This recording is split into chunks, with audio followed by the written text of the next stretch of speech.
At my grandson's wedding, my daughter-in-law pointed to a chair hidden behind the bathroom door and said, "You sit there." Everyone nearby looked away as if they didn't hear it. My heart sank. But half an hour later, I stood up, unfolded a letter from my late husband, and began to read. The entire room froze. No one expected what was inside that letter. Before I share what happened next, make sure you subscribe to the channel and tell me in the comments where you're watching from. My name is Margaret Lane, and I am a grandmother who raised her only grandson, Ethan, with more love than words can describe. Ethan is 28, and on the day of his wedding, my heart was full of pride, but also an ache I couldn't hide. His grandfather, Robert, had passed away 5 years earlier, and I carried his absence with me every single day. When I got dressed that morning, I chose the soft blue dress Robert once said made my eyes sparkle. I wanted to feel like he was standing beside me, holding my hand, as we prepared to watch Ethan start his new life. The wedding hall was breathtaking. White roses draped across the tables, golden lights shimmered above the dance floor, and laughter filled the air. Families greeted one another, glasses clinked, cameras flashed. Everywhere I looked, there was joy, but inside me, there was also a quiet emptiness. Weddings are meant to be shared, and mine would have been complete if Robert had been there too. Still, I smiled. Ethan looked so handsome in his tuxedo. He had always been close to me. When he was little, I was the one who packed his lunches, stitched his Halloween costumes, and helped him with homework while his parents worked long hours. He often told me, "Grandma, you're my safe place." Those words carried me through the years, and seeing him at the altar brought tears to my eyes. But not everyone welcomed me with the same warmth. My new granddaughter-in-law, Vanessa Carter Lane, had always kept me at a distance. She was polished, elegant, and proud of the perfect image she projected. To her, I was old-fashioned, a voice from the past that didn't fit in with the future she imagined. At family gatherings, she often smiled politely, but rarely included me in her conversations. Even so, I never held it against her. Ethan loved her, and that was enough for me. At least I thought it was. That morning, as guests began to take their seats, I held my purse tightly. Inside, it was a folded letter written by Robert years ago. He had given it to me when he was sick, saying, "Margaret, when Ethan gets married, promise me you'll read this to him. He needs to hear it from me, even if I'm gone." I promised him I would, though at the time, it felt impossibly far away. And now, on this day of love and celebration, his words rested in my hands, waiting for the right moment. What I didn't know was how quickly this day would test me, how quickly I would be forced to choose between silence and courage. The guests were still finding their seats, the music playing softly in the background, when Vanessa walked toward me. She was in her stunning wedding gown, glowing with all eyes on her, but the way she looked at me was different. Her smile seemed tight, her eyes sharp. She leaned down, close enough so no one else could hear, and with a voice low but firm, she said, "You sit there." Behind the door, I followed where her hand pointed. At first, I thought I misunderstood. There was a chair pushed awkwardly into a corner near the bathrooms, hidden by the door when it swung open.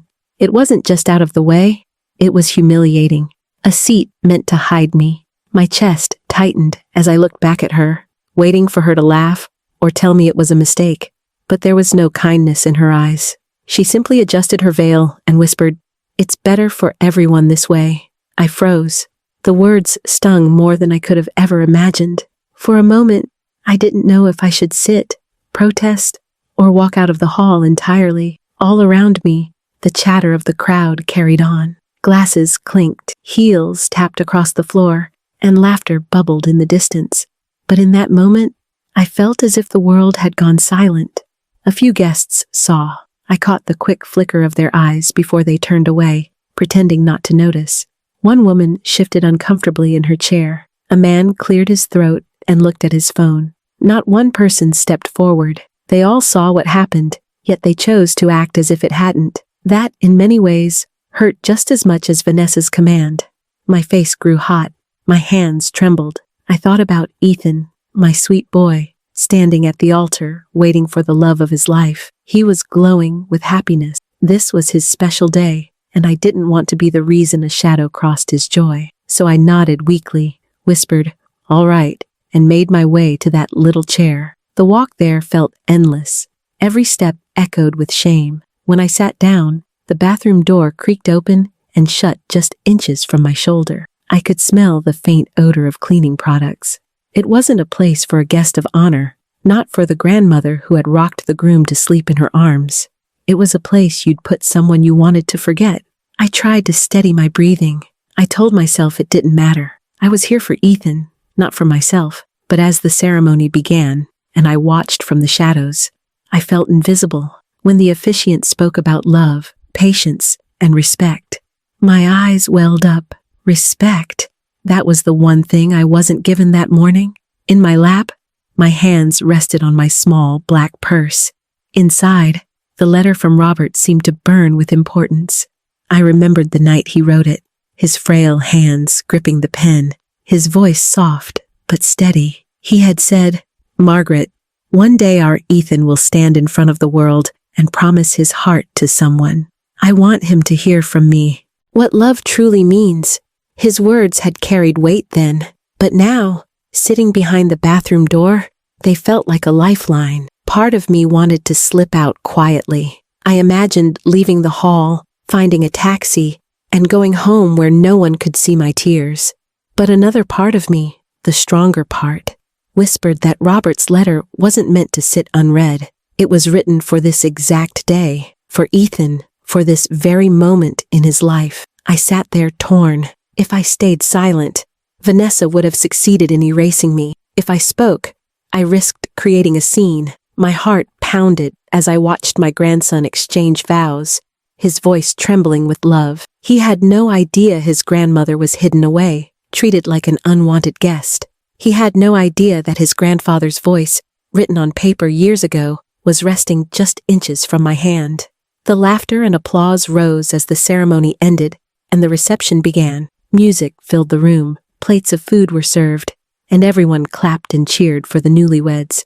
Still, I sat in my corner, wrestling with the storm inside me. Every time the bathroom door swung open and nearly bumped my chair, a fresh wave of humiliation washed over me. Guests passed by without looking. My heart ached with the weight of silence. I wasn't just a grandmother being dismissed. I was Robert's widow, the keeper of his last words, and a woman who had given so much to this family. And then, almost as if Robert himself whispered into my heart, I remembered his voice. "When Ethan marries, make sure he knows how much I love him." That was when my shame began to change into resolve. The reception began with music and laughter filling the room, but I stayed in that small chair tucked away near the bathroom. Waiters rushed past carrying trays of sparkling drinks. Children ran by with excitement, and people posed for pictures under the golden lights. From where I sat, it felt like I wasn't even part of the celebration. The joy that should have lifted me only pressed harder against the ache inside my chest. I thought again about leaving. The idea of slipping out quietly haunted me. I could have walked out the side door, called a cab, and vanished before anyone noticed. No one would have asked why. Maybe they wouldn't even have cared. But then, what would that mean for Ethan? He would look for me later, and I would have no way to explain the truth without ruining his memory of his wedding day. I placed my hand on my purse and felt the edges of the folded letter through the fabric. It was as if Robert himself was nudging me, reminding me of the promise I had made. He had trusted me to carry his words, to deliver them to Ethan at this exact moment in his life. If I walked away now, that promise would be broken. I had never broken a promise to my husband, and I wasn't about to start now. As I sat there, the band began playing softly, and the master of ceremonies invited friends and family to share blessings and toasts. People stood at their tables, lifting glasses, speaking words of joy. Each toast brought cheers and applause. I watched, my heart beating faster with every passing moment. This was it. This was the chance. I closed my eyes for a moment, breathing deeply, gathering the strength I wasn't sure I had. My legs trembled when I rose to my feet. The scraping of my chair against the floor caught the attention of the nearest tables. Heads turned. Whispers rippled through the crowd. My face burned. but I forced myself to stand tall. I walked slowly toward the center of the room, clutching my purse like it was armor. Every step felt heavier, but also stronger, more certain. When I reached the front, I cleared my throat. The chatter began to fade, replaced by a low hush of curiosity. "Excuse me," I said, my voice shaking at first, but steadying as I went on. "I would like to say a few words, if I may." The master of ceremonies gave me a surprised look, then nodded. "Of course, Mrs. Lane." All eyes turned to me, some with warmth, some with confusion, and a few with impatience. I could feel Vanessa's gaze piercing me from across the room. She sat stiff in her chair, her jaw tight, her hands gripping her bouquet. I reached into my purse and pulled out the letter, its edges worn from years of being folded and unfolded. My fingers shook as I opened it, but my voice grew firmer as I spoke. "These are not my words," I began. "They are the words of Robert Lane, Ethan's grandfather, who left them for this very day. He wanted his grandson to hear from him on his wedding, even if he could not be here in person." The room went completely silent. Forks froze mid-air, glasses lowered. Even the children, sensing the weight of the moment, stopped fidgeting. My grandson, Ethan, leaned forward, his eyes wide, his lips parting in surprise. I glanced once at Vanessa. Her smile had faded, replaced by something unreadable. She whispered quickly to her bridesmaid, who gave her a helpless shrug. Whatever she expected of me that day, it wasn't this. For the first time since Robert passed, I felt his presence stronger than ever. It was as if he was standing behind me, his hand resting gently on my shoulder, giving me the courage to speak. I lifted my chin and unfolded the paper fully. My voice steadied. "These are Robert's words to Ethan, written long before today, but meant for this very moment." As I prepared to read, my heart no longer felt heavy with shame. The weight of being pushed aside was gone, replaced by a quiet strength. I was no longer the woman hidden behind a bathroom door. I was the voice of my husband, the bridge between the past and the future, the grandmother who had carried love through generations. In that moment, the fear of Vanessa's judgment melted away. The only thing that mattered was honoring Robert and giving Ethan the gift his grandfather had prepared for him. I took a deep breath, holding the letter high enough for everyone to see. "This is for you, Ethan," I said softly, my eyes locking on his, "from the man who loved you first." And then, as the room waited in breathless silence, I began to read. I held the letter firmly in both hands, the edges shaking as if the paper itself carried Robert's heartbeat. The room was silent, so quiet I could hear the faint hum of the lights above and the soft clinking of dishes being set down by a waiter who stopped moving the moment I spoke. I swallowed hard, looked at Ethan, and began to read. "My dear Ethan," I said, my voice low but clear, "if you are hearing these words, it means your wedding day has finally come. It breaks my heart that I cannot be there in person, but know this, I am with you in spirit. I have watched you grow into a kind and noble man, and nothing makes me prouder than knowing you are standing here, ready to begin your own family." Gasps came softly from the crowd, and I heard a woman in the front sniffle into a tissue. Ethan's eyes filled instantly with tears. He gripped Vanessa's hand tightly, but his gaze never left me. He was no longer in the hall. He was locked on his grandfather's words. Words meant only for him. I steadied myself and kept going. Marriage is not about finding someone perfect, because no one is perfect. It is about finding someone who will love you when you fall short, who will forgive, who will laugh with you, and who will remind you what really matters when the world tries to distract you.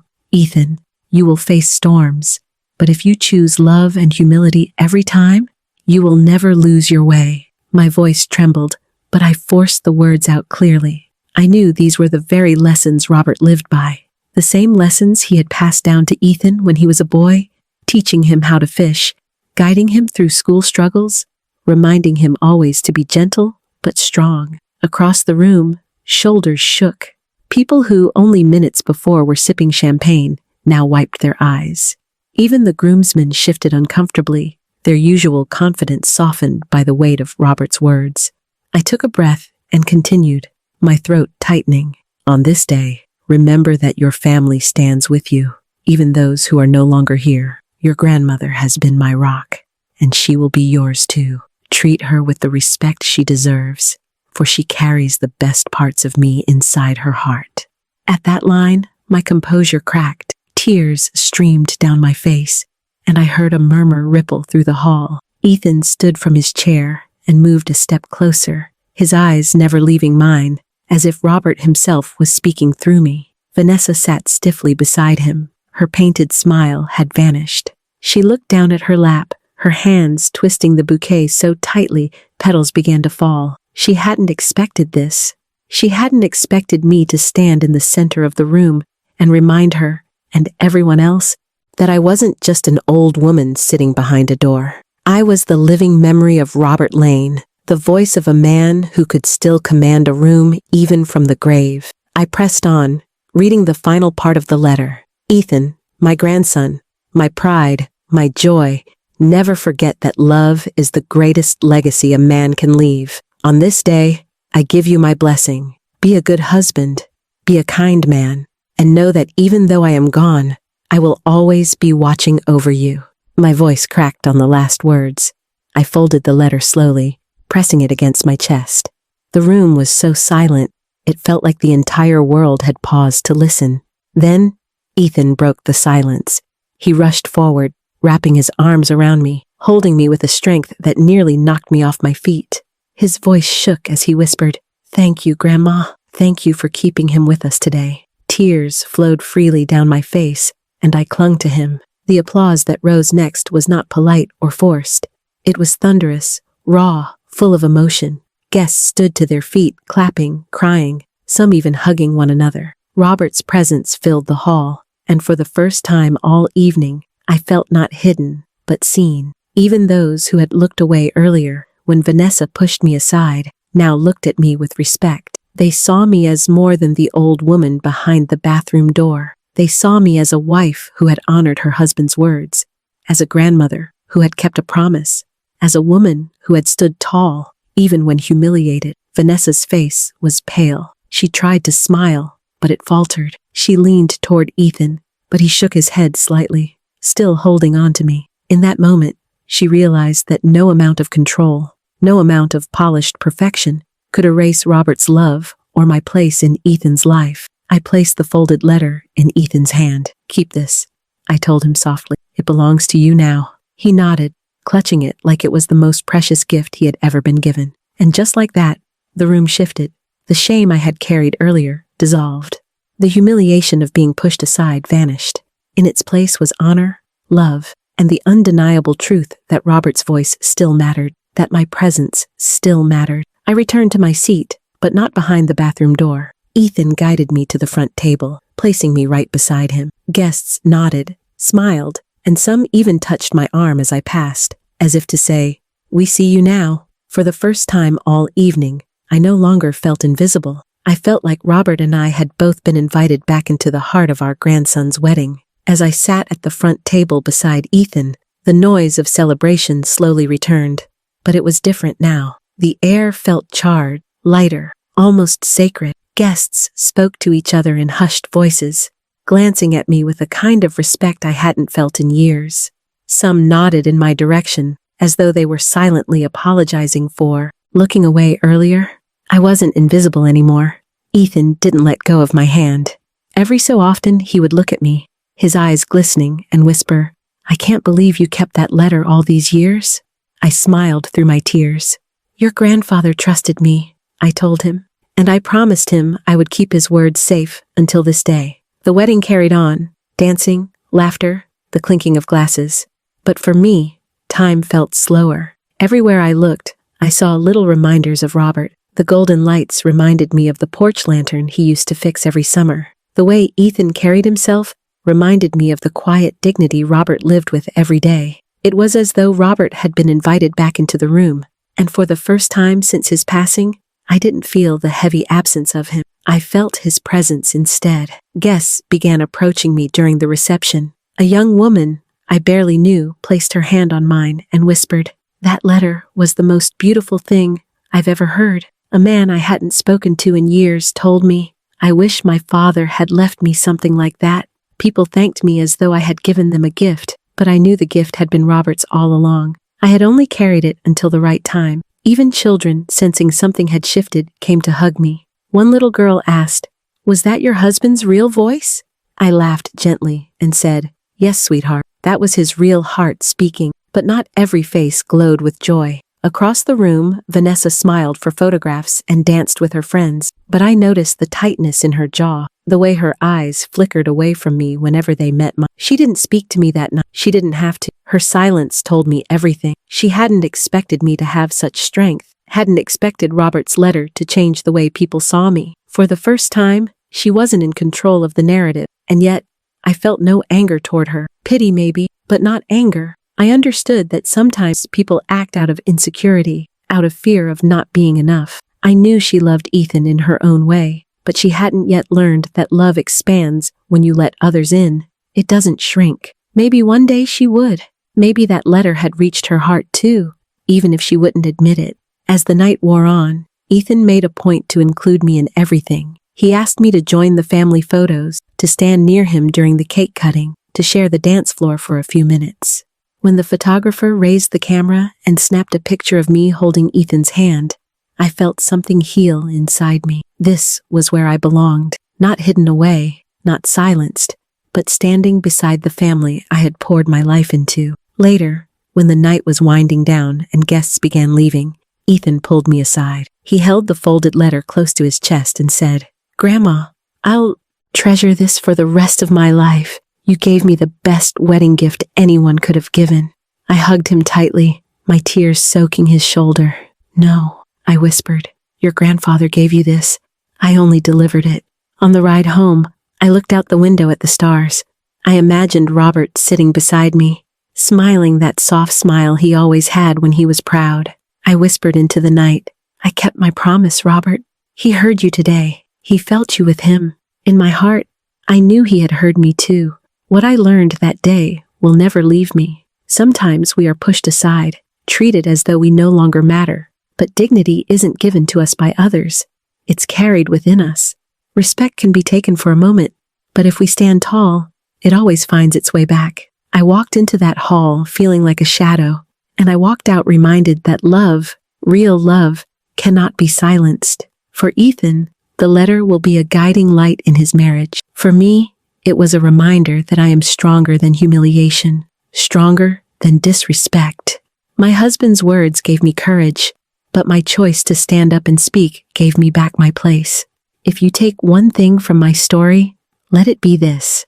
Never let anyone convince you that you don't matter. Sometimes all it takes is one act of courage to change not only how others see you, but how you see yourself. And to everyone watching, thank you for sharing this moment with me. If this story touched your heart, please subscribe to my channel and tell me in the comments where you're watching from. I would love to hear your story too.